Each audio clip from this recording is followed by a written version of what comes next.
मोजून जिंजी से गुहार लगा रहा था कि पुलिस ने कहा है कि तुम अपने आरोप वापस ले सकते हो। मोजून अभी ये बोल ही रहा होता है कि तभी जिंजी बोरिंग से चेहरा बनाते हुए कहता है, अब तुम अच्छा बनने का दिखावा करने आ गए। तुम मुझसे बहस करके अपना टाइम वेस्ट कर रहे हो। ये बकवास बातें बंद करो और मुझे अकेला छोड़ दो। तुम जितना दूर जा सकते हो उतने दूर चले जाओ। ये कहते हुए जिंजी दरवाजे की ओर जाने लगता है। तभी मोजून अचानक से उसके पैर पकड़ के कहता है, मैं तुम्हारे पैर पकड़ रहा हूँ, प्लीज प्लीज मैं तुम्हें तुम्हारे कार के पैसे वापस कर दूंगा। आई एम सॉरी, मैं कुछ भी करने को तैयार हूँ। मैं तुम्हें पैसे वापस करने के लिए काम कर सकता हूँ, पर प्लीज प्लीज तुम उसे जाने दो। तुम मेरे भाई को रिलीज कर दो। मोजून को बार बार एक ही बात करते हुए देख के जिंजी इतना ज्यादा फ्रस्ट्रेटेड हो जाता है कि पूछो ही मत। वो चिल्लाते हुए कहता है, शिट, तुम तो बहुत ही अनोइंग हो, दफा हो जाओ मेरी नजरों से। ये कहते हुए जिंजी जोर से मोजून को गुस्से में दूर ढकेल देता है, पर फिर भी मोजून हार नहीं मानता और अभी भी घुटनों पे ही बैठा हुआ था।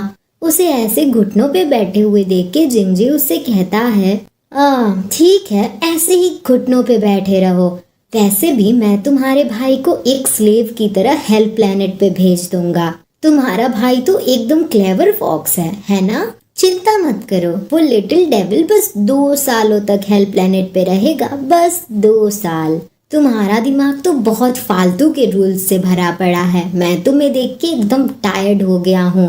अगर तुम मुझसे भीख मांगने का काम कर सकते हो तो तुम खुद से ये क्यों नहीं पूछते कि तुम मुझे सर्व कैसे कर सकते हो?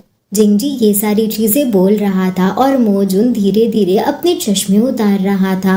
फिर वो अपनी टाई लूज करता है और जाके जिंजी के पैरों को पकड़ते हुए कहता है, रुको। इस पे जिंजी बोलता है, तुम क्या करने की कोशिश कर रहे हो? मोजून धीरे धीरे अपने हाथ को ऊपर की ओर ले जाता है और मेन पॉइंट को छूते हुए कहता है कि मैं ये कर सकता हूँ। मोजून का ये सेंटेंस सुनने में तो बड़ा ही नॉर्मल लग रहा था, पर सिर्फ उसे ही पता था कि ये बोलने के लिए उसने खुद को कितना ज़्यादा प्रिपेयर किया है। और देखो ना गाइस, इसकी आंखों में तो आंसू भी हैं। ये सब करना इसके लिए बहुत ही मुश्किल है, क्योंकि मोजून वैसा पर्सन नहीं है। वो तो बस अपने छोटे भाई को बचाना चाहता है और उसके लिए वो कुछ भी करने को तैयार है। क्लास प्रेसिडेंट मोजून को ऐसे एक्ट करते हुए देख के तो जिंजी भी शॉक हो जाता है, पर फिर वो कुछ नहीं बोलता और मोजून को अपना काम करने देता है।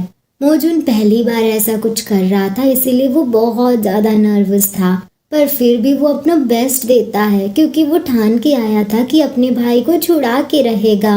मोजून अपना बेस्ट तो दे रहा था, पर फिर भी उसके बावजूद भी कई बार उसके दांत जिंजी को लग जाते हैं।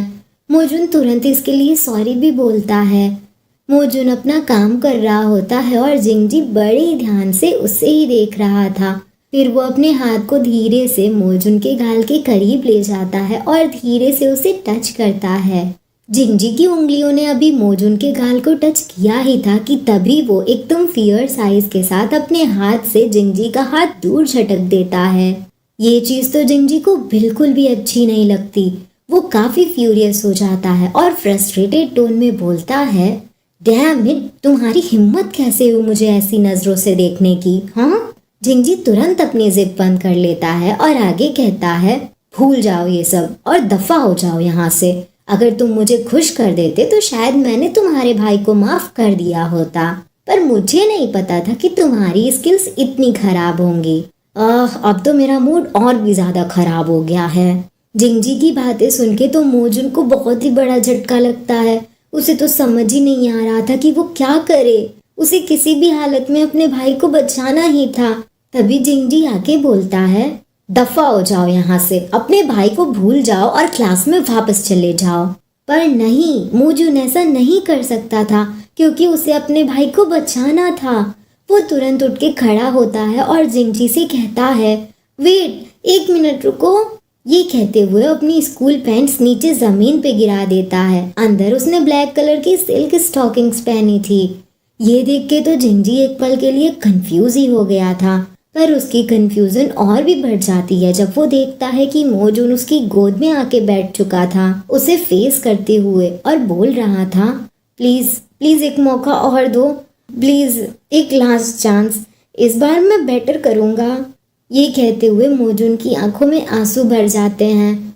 अगले सीन में हम देखते हैं कि मोजून खुद को पहले से ही प्रिपेयर करके लाया था। उसने घर से ही इसकी प्रिपरेशन कर ली थी ताकि अगर मजबूरी में उसे फाइनल स्टेप तक भी जाना पड़े तो वो कर सके।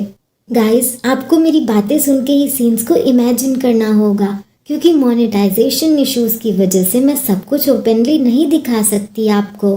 तो इमेजिन करो गाइस, इमेजिन। मोजून ने जिंगजी की गोद में बैठने की हिम्मत तो दिखा दी थी, पर जिंगजी की स्ट्रॉन्ग बॉडी की वजह से आगे का काम कर पाना उसके लिए बहुत ही मुश्किल था। इसीलिए मोजून स्ट्रगल कर रहा था और उसकी आंखों से टप टप आंसू निकलते ही जा रहे थे। पर जिंगजी उसकी हेल्प करता है और एक ही बार में टास्क कंप्लीट कर देता है, जिसकी वजह से मोजून के मुंह से जोर की आवाज निकलती है। उस आवाज को सुन के तो हमारा पत्थर दिल डेमन थोड़ा थोड़ा ब्लश करने लगता है और खुद से कहता है, डैम इट, ये क्या था? ये तो बिल्कुल एक प्यारी सी बिल्ली जैसी आवाज थी। एक पल के लिए तो मुझे लगा कि ये काफी क्यूट था। ओह गाइस, तो जिंगजी के अंदर इमोशंस भी हैं। पर जिंगजी इस बात को एडमिट नहीं करना चाहता था कि मोजून उसे क्यूट लग रहा था, इसीलिए वो उससे रूड तरीके से बात करना शुरू कर देता है।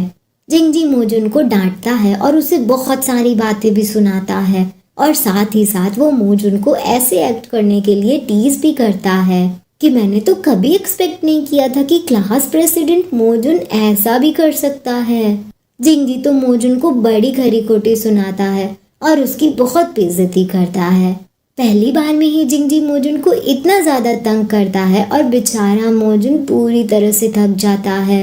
थोड़ी देर बाद जब सब कुछ खत्म हो जाता है तो हम देखते हैं कि जिंगजी अपनी पैंट्स पहन के दरवाजे की ओर जाते हुए मोजून से कहता है, हे तुम बहुत स्वेटी हो गए हो, जाके नहा लो। मोजून की हालत तो बहुत ज्यादा खराब थी, उसकी पूरी बॉडी कांप रही थी और उसकी आंखों में आंसू थे। पर जिंगजी को ऐसे वहां से जाते हुए देख के मोजून हिम्मत जुटा के उसे रोकते हुए कहता है, वेट, एक मिनट रुको। मोजून की आवाज सुन के जिंगजी रुक के साइड आई से उसकी ओर देखते हुए बोलता है, अब क्या है? अब ये मत कहना कि तुम ये चाहते हो कि मैं तुम्हें नहलाऊं। इस पे मोजून नजरें नीचे झुका के धीरे से बोलता है, नहीं, वो नहीं। तुमने कहा था कि अगर मैंने तुम्हें खुश कर दिया तो तुम मेरे छोटे भाई को छोड़ दोगे। गाइस, आपको क्या लगता है, क्या जवाब देगा जिंगजी?